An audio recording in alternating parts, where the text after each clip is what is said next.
Hey friends, welcome back to the Guitar Max channel, and let me ask you, did you ever think that you would see the band Kiss and President Donald Trump in the same headline? So I have some truly incredible news about both Kiss and Donald Trump together that I want to share with you in this video. But just to start with, I want to ask you the question, when you think of the band Kiss, do you think of an artist that is so incredibly culturally important to our society that it needs to be enshrined by nothing less than the power of the United States government? Yeah, me neither. So I guess you can file this in the strange but true folder. President Donald Trump has announced that Kiss is one of just a small number of artists that will be featured at this year's Kennedy Center Honors Ceremony. And if that wasn't unbelievable enough,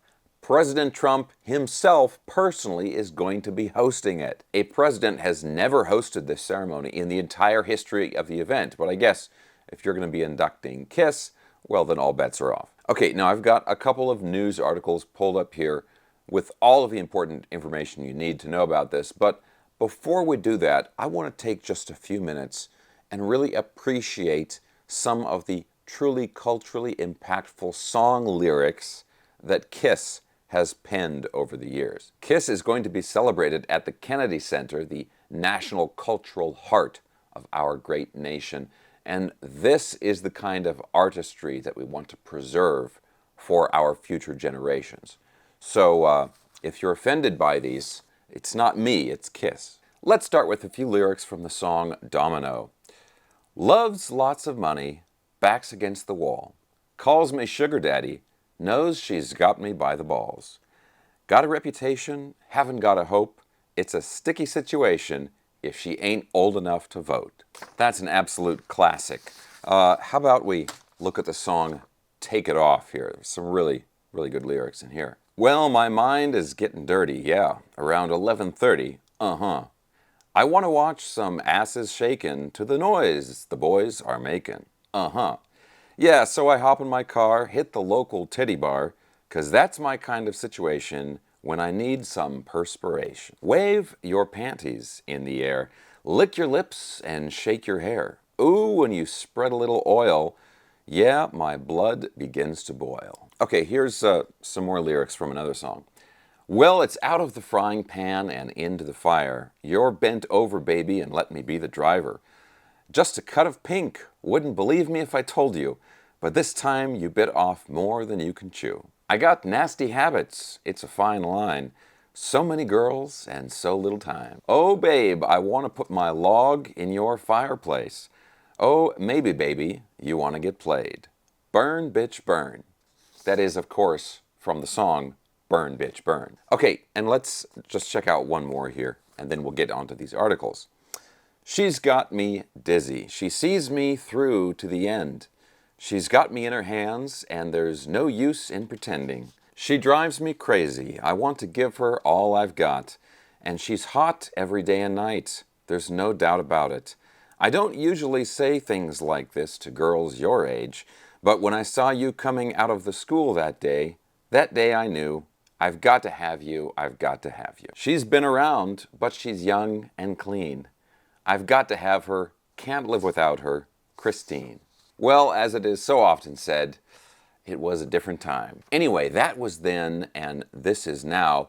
Look at this headline here from Billboard, okay? Kiss members who once referred to Donald Trump as a true danger to democracy react to Kennedy Center honor.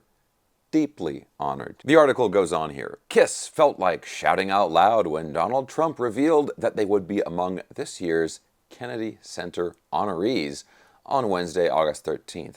The allegedly retired grease paint rockers, known for such beloved jams as Love Gun, Black Diamond, and Christine 16, made the cut along with the country icon George Strait, Broadway star Michael Crawford, disco singer Gloria Gaynor, and Rocky Rambo actor Sylvester Stallone. Trump said he was deeply involved in the selection process this year, including his plans to become the first U.S. president to host the show, and the choice of Kiss is interesting given the president's well-known aversion to anyone critical of him. Despite previously disagreeing with Trump's actions during his first term, in quotes first reported by TMZ, the band's members were reportedly joyful about joining the ranks of such past Kennedy Center icons as Bob Dylan, Ella Fitzgerald, Harry Belafonte, Pete Seeger, Stevie Wonder, and Garth Brooks, among many others. It goes on here with a quote from Gene Simmons. "KISS is the embodiment of the American dream. We are deeply honored to receive the Kennedy Center honor." Paul Stanley added, "From our earliest days, KISS has embodied the American ideal that all things are possible and that hard work pays off. The prestige of the Kennedy Center honors cannot be overstated, and I accept this on behalf of the long legacy of KISS and all the band members who helped create our iconic band." Former guitarist Ace Frehley called it a, quote, "dream come true that I never thought would materialize," and former drummer Peter Criss said, "I feel so blessed. This is the greatest honor of our career."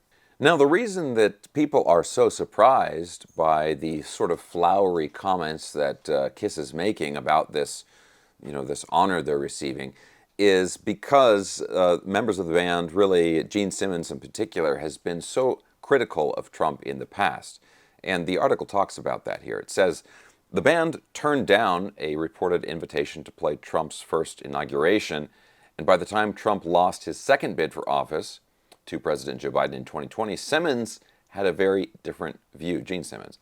"I knew him before he entered politics. Look what that gentleman did to this country, and the polarization got all the cockroaches to rise to the top. Once upon a time, you were embarrassed to be publicly racist and out there with conspiracy theories. Now it's all out in the open because he allowed it." Gene Simmons said that to Spin magazine in May 2022, so really only about 3 years ago. The article goes on here. Similarly, Stanley tweeted in January 2021 that Trump's refusal to accept the results of the previous year's election loss was abhorrent, a true danger to our democracy. The issue isn't that it won't work, it's mob boss behavior and politicians putting party over audits, investigations, court rulings, and country in an effort to overrule the will of the American voters. Anyway, the Kennedy Center honors is going to be in December. And to me, this is all very fascinating for a couple of reasons. The politics aside, sometimes you do see things like this with like the Rock and Roll Hall of Fame, right? Where an artist that has yet to be inducted or even considered for the Rock and Roll Hall of Fame will be talking about how illegitimate the Rock and Roll Hall of Fame is and how it's just a good old boys club and they really don't do anything. They just give each other awards, blah, blah, blah. But then when that artist actually goes and gets inducted into the Rock and Roll Hall of Fame, then they talk about, oh, the wonderful legacy, what an honor it is to be included in the Rock and Roll Hall of Fame. There's a few exceptions to that. There have been a few artists that have actually declined to be inducted over the years. But this whole situation kind of reminds me of that. Everyone complains about politics until it works in their favor. The other thing about this is, of all of the bands and artists that we could give this honor to, why KISS? Okay, I realize, yes, it's an iconic American band, but to say they've contributed to the culture of our society, like I assume they're talking about in a positive way, has KISS really done that? But certainly they are a popular band, and they have had a very, very long career. So if you're basing it on popularity, then I can see that. Okay, guys, but look, let me know what you think about all this stuff down in the comments section below. I got a few questions for you. One, what do you think of these whole, the Kennedy Center honors and the Rock and Roll Hall of Fame, these basic, these institutions, right, that are about celebrating important cultural contributions? Do you think we should have these things? We should recognize things? Or do you think they're all just kind of like people patting each other on the back and so forth? The other question is, did I miss any other incredibly cringy KISS lyrics that you would like to include? Okay, so I'm going to have links to everything I was talking about in the video down in the video description below. The original article I was talking about, and also I'll put a link down there to the Kennedy Center if you want to learn more about that. But guys, as usual, I hope you enjoyed this video. If you did, give me a thumbs up. Subscribe if you haven't already. and I'll talk to you very soon.